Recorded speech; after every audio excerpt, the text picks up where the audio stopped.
وہ زہرا کا غریب بیٹا ہے جسے زہر بھی دی گئی، زہر دینے کے بعد مارا بھی گیا۔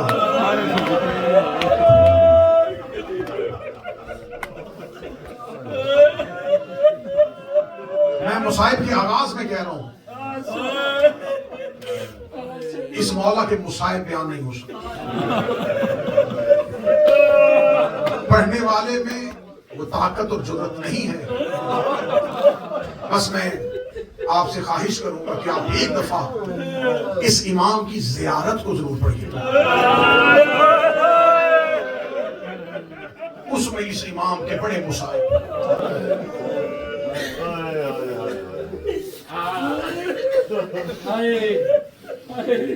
مدینہ میں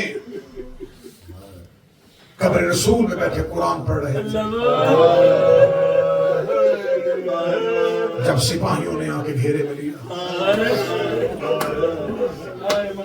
اگر اس سطر کہہ دوں گا تم ہائے کہہ دینا، قرآن والے ہاتھوں پہ امت نے رسیاں پہنا۔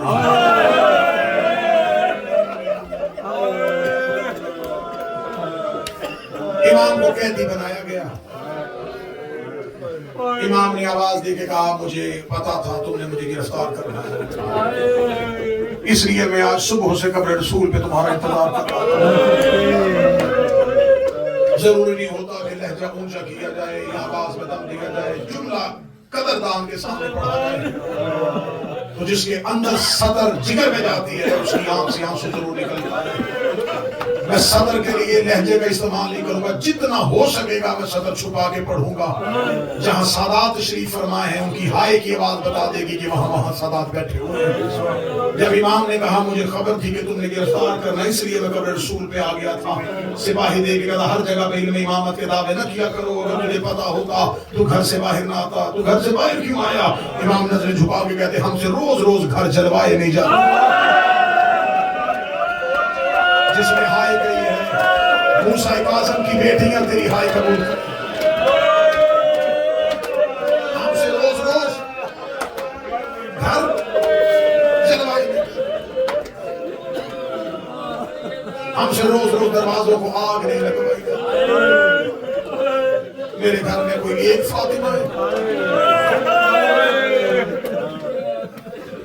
سپاہیوں نے ہاتھوں میں رسیاں بنائی، امام کو گرفتار کر کے لے کے جانے لگے۔ اللہ اس امام کا صدقہ بے گناہوں کو رہائی دے۔ بالخصوص ہمارے دوست مولانا یاسین قادری، امام کو گرفتار کر کے جب دروازے کے آگے سے لے کے گزرنے لگے، ایک لمحے کے لیے تصور میں لے کے جاؤ کوئی ایسا قیدی دروازے کے آگے سے گزرے جسے یقین ہو کہ میں نے گھر واپس نہیں آنا۔ امام نے ایک دفعہ اپنا دروازہ دیکھا، سپاہی کی طرف دیکھا، امام نے رسی کو کھینچا، سپاہی قریب آیا، امام نے کہا تم نے گرفتار کرنا ہے، میں ہو چکا ہوں، مجھے صرف اتنی اجازت دو، میری رسیاں کھولو، میں ایک بار گھر چلا جاؤں۔ جب کہا گھر چلا جاؤں، اسے کہا گھر جا کے کیا کرے گا؟ امام کہتا مجھے ایک بار بیٹیوں سے ملنے دو۔ جب کہا مجھے ایک بار بیٹیوں سے ملنے دو، مجھے نہیں پتا تمہارا عقیدہ کیسا ہے، لیکن صدر کو ویسے سننا جیسے نبی کی بیٹی چاہتی ہے۔ امت نبی کی تھی، مدینہ نبی کا تھا، روزہ رسول تھا، دروازہ رسول کا تھا۔ مدینہ محمد میں کھڑے ہو کے محمد کے بیٹے سے سپاہی نے کہا تیری ضمانت کون دے گا، تیری ضمانت کون دے گا؟ اتنا جملہ کہنا تھا۔ زہرا کے بیٹے نے ایک دفعہ دائیں بائیں دیکھا، یا سامنے ایک یہودی اپنی دکان سے دوڑتا ہوا آیا، آگے کہنے لگا میں اپنی دکان سر ضمانت کے طور پہ رکھواتا ہوں، اس کی رسیاں کھولو، میرے ہاتھوں میں پہنا دو، جب تک یہ آئے گا نہیں مجھے رسیاں پہنائے رکھنا۔ امام نے اس کی جانب دیکھا، اس کی آنکھوں میں آنسو تھے۔ امام نے کہا تو نے کلمہ نبی کا پڑھا نہیں، میری ضمانت دینے کیوں آ گیا؟ اس نے کہا کئی سال ہو گئے مدینے میں دکان کرتے ہوئے، مجھے آج پتا چلا تیری کوئی بیٹیاں بھی ہے۔ میں نے آج تک تیرے گھر سے کبھی کسی بچی کی آواز نہیں سنی، میں نے کسی مزدور کا لہجہ نہیں سنا۔ موسیٰ کاظم کی چیخ نکلی، روکے گا میری ایک بیٹی نہیں، میری 16 بیٹی ہے۔ ہاتھوں میں رسیاں، امام قیدی ہو گئے۔ قیدی سجاد بھی تھے، قیدی چاکر بھی تھے لیکن انہیں اونٹ پہ بٹھایا گیا.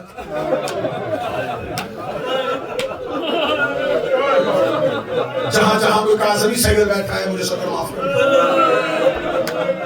روایت کی ذمہ داری میں اپنے کانوں پہ لیتا ہوں.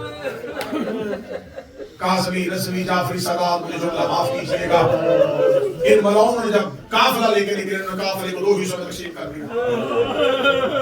انہوں نے کہا آدھے بغداد کی طرف جاؤ، آدھے بصرے کی طرف. ایسے نہ ہو کہ موسیٰ کاظم کے چاہنے والے حملہ کر کے موسیٰ کاظم کو چھڑوا دیں. امام موسیٰ کاظم کو اس قافلے میں لے کے گئے جس کا منہ بصرہ کی طرف تھا. میں نے جملہ کہا سجاد بھی قیدی تھے، باقر بھی قیدی تھے، سواریوں پہ تھے. سوال کرو تو جو امام حسین کا مہمان ذاکر ہے بتا موسیٰ کاظم کے سواری پہ نہیں تھے؟ اگر تیری ہائے منتظر ہے تو پھر مجھے جملہ کہنے دینا. کتابیں کہتی انہوں نے امام موسیٰ کاظم کو اونٹ کے ساتھ رسیوں میں باندھا. آقا کی پشت پہ امام موسیٰ کاظم زہرا کے نمازی بیٹے کو پشت ناکا کے ساتھ اور اوپر چادریں رکھی تاکہ کسی کو خبر نہ ہو کہ اس میں کوئی قیدی ہے.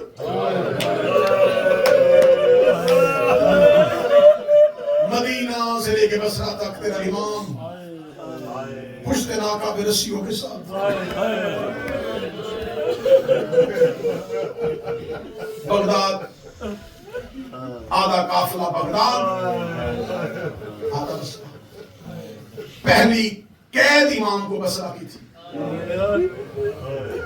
آپ کو ممبر سے بتایا جاتا 14 سال مکمل امام کا زندان 16 سال. 128 ہجری کو امام کا دنیا میں ظہور، 183 ہجری کو امام کی شہادت، 55 سال ظاہری حیات طیبہ، 35 سال کا دور امامت، جس میں 22 سال نظر بندی، اس 22 سال میں 16 سال قید. پہلی قید 2 سال کی، اگلی قید 14 سال. پہلا زندان بصرہ، بصرہ کے زندان میں امام کو قید کر دیا گیا. عیسیٰ ابن جعفر ہارون کا چچا زاد بھائی یہ زندان کا دروگہ تھا. 1 سال کے بعد اس نے ہارون کو خط لکھا. اس کا 100 خطرناک قیدی دے دے، ایک لے جا. مجھے بغداد سے 100 قیدی دے دے، میں سنبھال لوں گا. ایک قیدی مجھ سے لے. خط بغداد آیا، اس نے کہا عیسیٰ کو بلاؤ. جب اس کو بلایا گیا یہ وہاں پر پہنچا. اس نے کہا کیوں کہہ رہا ہے کہ ایک قیدی لے جا؟ کیا جعفر صادق کا بیٹا تجھے کوئی اذیت دے رہا ہے؟ اس نے کہا ہارون محفل میں بات نہ کر.